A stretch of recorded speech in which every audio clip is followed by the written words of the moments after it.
크기가 다 똑같고 아래 방향으로 이렇게 향한다는 것을 알 수가 있습니다. 그래서 이 대전된 축전기의 내부 전기장을 우리가 균일 전기장이라고 불렀어요.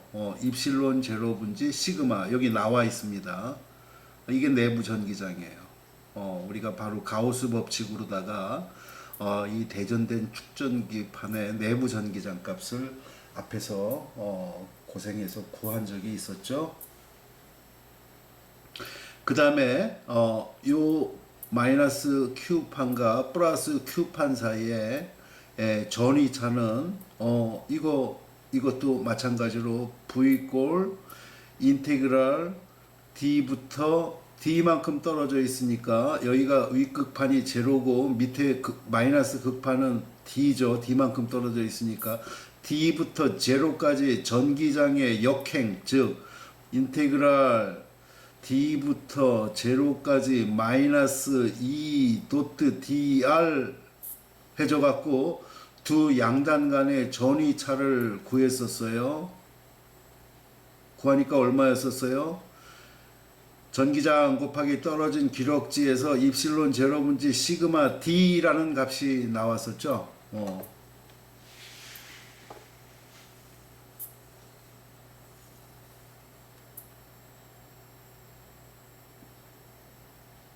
그래서 여기 보면은 축전기 내부에만 이렇게 전기장이 형성이 된다고 그랬었어요.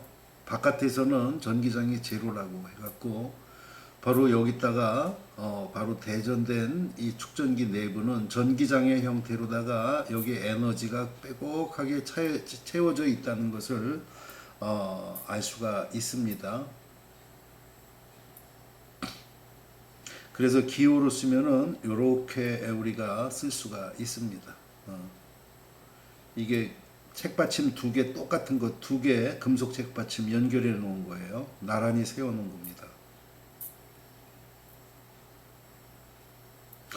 자, 그래서 축전기의 전기 용량은 입실론 제로 곱하기 D분지 A가 됩니다. A라는 것은 한쪽 극판의 면적을 뜻하고 D라는 것은 극판 사이에 떨어진 거리입니다.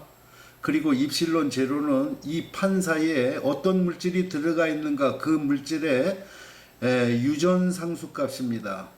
지금 이 입실론 제로만 쓰여져 있다는 것은 이 사이에 지금 공기만 채워져 있다는 것을 의미합니다. 우리 공기의 유전율 입실론 제로 값이 얼마였었죠? 8.85 곱하기 10의 마이너스 12승이었었죠. 그런데 요 사이에다가 유리를 갖다가 끼워 넣으면 어떻게 된다고 그랬었죠? 유리의 유전 상수가 4 정도 된다고 그랬었죠. 공기보다 4배만큼 전기 절연 효과가 크다고 그랬기 때문에 만약에 요 사이에다가 공기 말고 유리를 갖다가 두께 D 되는 유리를 갖다가 가득 이 사이에다가 채워 놓으면은 이 축전기의 전기 용량 값은 공기만 채워져 있을 때보다 4배가 증가합니다. 그래서 입실론 제로 앞에 사실은 K 값이 붙어야 됩니다. K 값이 그 물질의 유전 상수예요. 공기에 비해서 몇 배만큼 절연 효과가 큰가를 나타내는 값이 유전 상수값 K입니다. 이거는 공기만 채워놨다는 뜻입니다. 즉 공기의 유전 상수값은 1입니다.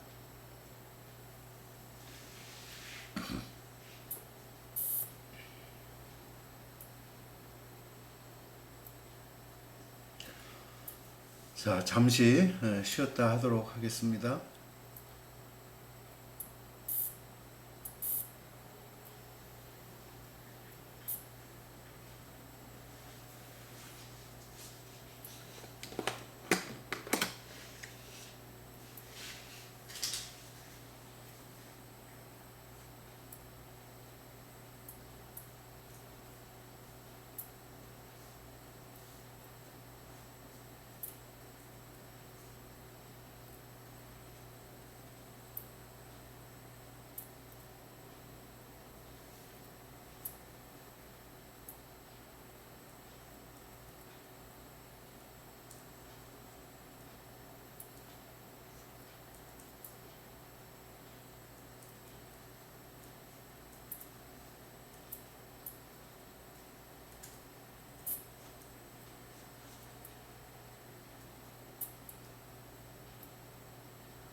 자, 여기 표현판 축전기에 에, 이 표현판 축전기도 우리 전기장이 대전체 형태에 따라서 달라졌잖아요. 마찬가지로 이 축전기의 전기 용량 값도 이 그 축전기가 어떠한 형태로 생겼냐에 따라서 그 값이 달라집니다. 그래서 이거는 지금 표현판 축전기에 대한 전기 용량 값을 표현을 한 겁니다.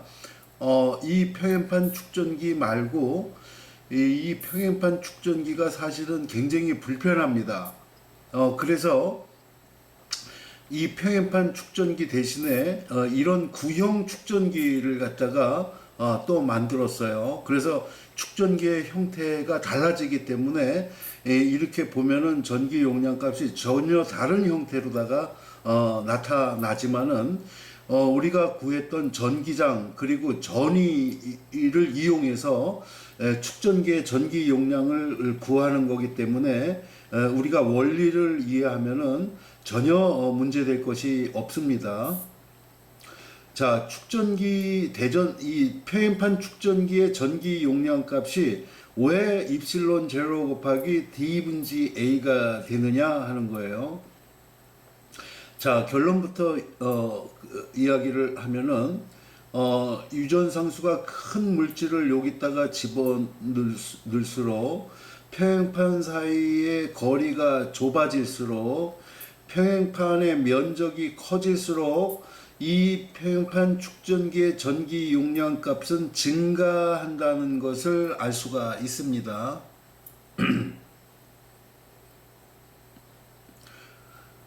그래서 지금 많이 개발된 것이 이 공기보다 약 300배 정도 그 유전 상수가 큰 그런 물질들도 있습니다. 바륨 티타네이트 같은 거는 이 공기보다도 그 300배만큼 절연 효과가 커요. 전기 절연 효과가. 그래서 그런 물질들을 이 재료공학과 같은 데서 연구를 하고 있습니다. 그렇죠. 이 극판의 면적을 크게 하는 데는 한계가 있습니다. 벌써 손바닥보다 커지게 되면은 여러분들은 그 제품을 구입 안 합니다. 불편하기 때문에. 그리고 D 값이 작아지게 되면은 요 D 값이 표현판 사이의 간격이 좁아지게 되면은 많은 전화를 갖다가 충전시킬 수 있지만은 반면에 어떤 그 나쁜 효과가 나타나면은 D 값이 작아지게 되면은 이거 넘기면은 D분의 V가 전기장이 되죠. 이 식에서. 그 D 값이 좁아지게 되면은 이 전기장 값이 커져요. 그래서 전기장 값이 커지게 되면은 이게 절연체 역할을 못하고 그냥 도체로 바뀌면서 절연 파괴가 일어나면서 이 축전기 자체가 타버립니다. 그래서 이 간극을 갖다가 좁히는 데도 한계가 있고 면적을 넓히는 데도 한계가 있어요. 그래서 유전상수가 큰 물질을 개발하는 겁니다.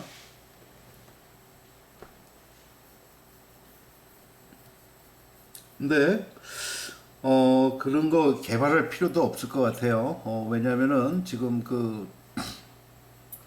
빛을 이용하고 있기 때문에 우리가 여러분들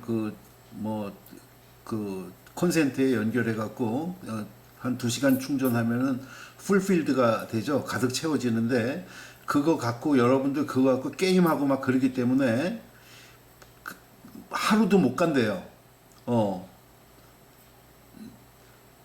저는 이제 그런 걸 할 줄 모르기 때문에 한 일주일씩 갑니다. 한번 충전하면은. 근데 여러분들은 뭐 얘기를 들어보니까 하루도 못 간대요. 그래서 스페어 배터리를 갖고 돌아다닌다고 그러더라고요. 근데 그렇게 할 필요가 앞으로는 없어질 것 같다는 거예요. 제 생각은. 그냥 빛을 받으면 충전이 되는 거예요. 아무 때나.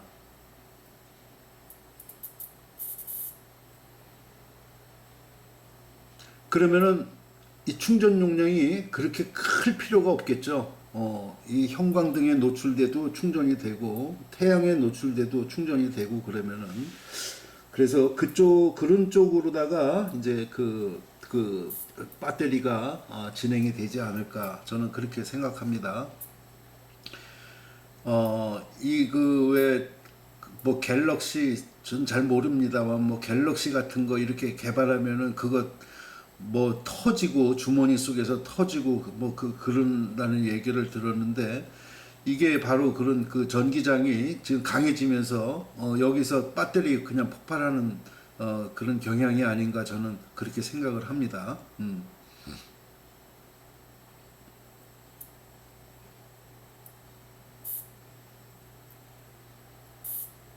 자, 왜 대전된 그 축전기 그 평행판 축전기의 전기 용량 값이 평행판 축전기가 이렇게 입실론 제로 곱하기 d 분지 a가 되는가? 뭐 잠깐 보도록 하겠습니다.